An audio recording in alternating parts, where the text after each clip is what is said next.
یا قرآن جھوٹا ہے یا ہم میں ایمان نہیں. قرآن کہتا ہے انتم الاعلون ان کنتم مومنین، اگر تم مومن ہوگے تم ہی سربلند رہو گے. ہم تو سربلند نہیں ہیں تو کیا کہیں گے قرآن جھوٹا ہے؟ ایمان نہیں ہے. ہمیں موروثی عقائد مل گئے ہیں اپنے والدین سے، ہم by birth accident of birth مسلمان ہو گئے ہیں. ہم نے اسلام کی کوئی قیمت نہیں دی ہے، اسلام کو کوئی تکلیف جھیل کر اپنے لیے اختیار نہیں کیا ہے. پہلا مرحلہ ہے یا ایھا الذین آمنوا آمنوا باللہ ورسولہ والکتاب الذی نزل علی رسولہ. اے ایمان والو ایمان لاؤ. ایک درجے میں تو ایمان والے ہو کہ اقرار باللسان کر رہے ہو، آمنت باللہ کما ہوا باسمائہ وصفاتہ وقبلت جمیع احکامہ، اقرار باللسان وتصدیق بالقلب. آمنت باللہ وملائکتہ وکتبہ ورسلہ والقدر خیرہ وشرہ من اللہ تعالی والبعث بعد الموت. لیکن یہ اقرار باللسان ہے، کبھی ذرا دلوں میں جھانکو. تصدیق بالقلب ہے. تصدیق بالقلب ہو جائے تو زندگی کا نقشہ بدل جائے گا، سوچ بدل جائے گی، ترجیحات بدل جائیں گی. آج زندگی سب سے عزیز ہے، پھر شہادت کی موت اس سے کہیں زیادہ عزیز ہوگی.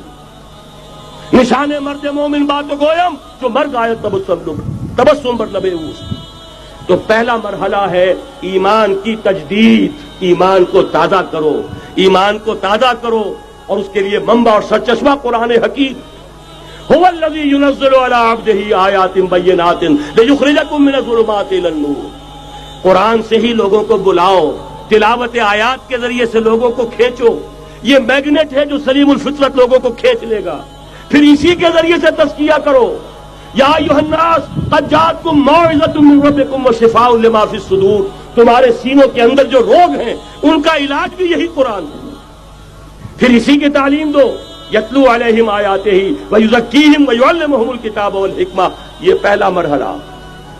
دوسرا مرحلہ جو ایمان اپنا تازہ کر لیں، شعوری طور پر اللہ، آخرت، رسالت، قرآن، محمد رسول اللہ کی ختم نبوت، اس پر ایمان لے آئے شعوری طور پر. تجدید ایمان. نوٹ کر لیجئے سورہ نساء کی وہ آیت یا ایھا الذین آمنوا آمنوا باللہ ورسولہ. ایمان لاؤ، اے ایمان والو ایمان لاؤ. جو لوگ یہ مرحلہ طے کر لیں وہ بنیان مرصوص بنے بیعت کی بنیاد پر. لیکن بیعت کون سی؟ بیعت جہاد. یہ جو بخاری شریف میں ترانہ آیا ہے صحابہ کرام کا، غزوہ خندق میں جب صحابہ